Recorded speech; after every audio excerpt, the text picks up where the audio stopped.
why principle, you must ask why 5 times to get to the root of it. You must ask why 5 times. Why do you want to do this program? We just think that people need to be on fire. Why should people be on fire? Ask them that question. Yeah, we want people to carry the anointing. Why do you want people to carry the anointing? When you are done, you may be amazed that the real reason is because, so many years ago, when my father was a pastor, when he was still pastoring in the city of Jos, many years ago, those are the days that pastors' conference would go for almost a week, right? And then at the tail end of it, we'll have the convention. How many of you remember that, right? So many years ago. So they typically, because they were coming from the north, they will leave on a Sunday, and they most likely come back on Saturday or Sunday. So a whole week is gone, and all the pastors have to go. So you are left with the evangelists. So this one, they left very early in the morning on Sunday morning. So immediately they left, the church was left with the evangelists. And he came and said, I had a dream. I had a dream. That dream is very fearful. I had a dream. So because of that dream, we're going to start 7 days revival. And then we started. On Monday, I have a dream. That dream is very scary. Do you know that to date, that dream was never told us? The program went on, and we collected offering every day.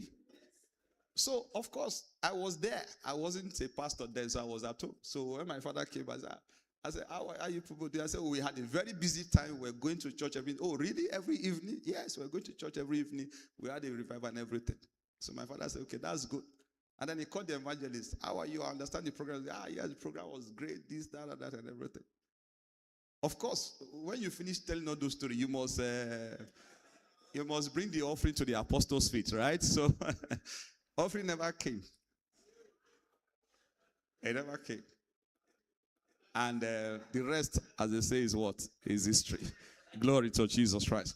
So the real reason, are we together? The real reason for that program was the offering.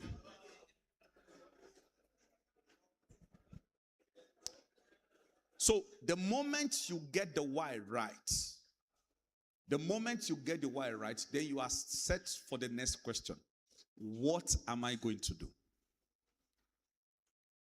All right. Many years ago in our church, when we talk about retreats, the next thing that comes to your mind is Orioke, right? We're going to the mountain. We can't do this kind of teaching on a mountaintop. Yeah, we can stress ourselves and do it, but when you're on a mountain, for example, your mindset is more towards prayer. Are we together? So you can't say you want to do an empowerment program. You want to do a seminar on how to prepare yourself to get a good job, and then we'll go to the mountaintop. So the moment you know the why, it now drives the what, right? Matthew 28 and verse 19. It said, therefore, go and make disciples. Not just believers, not just Christians. Getting somebody born again is not the end.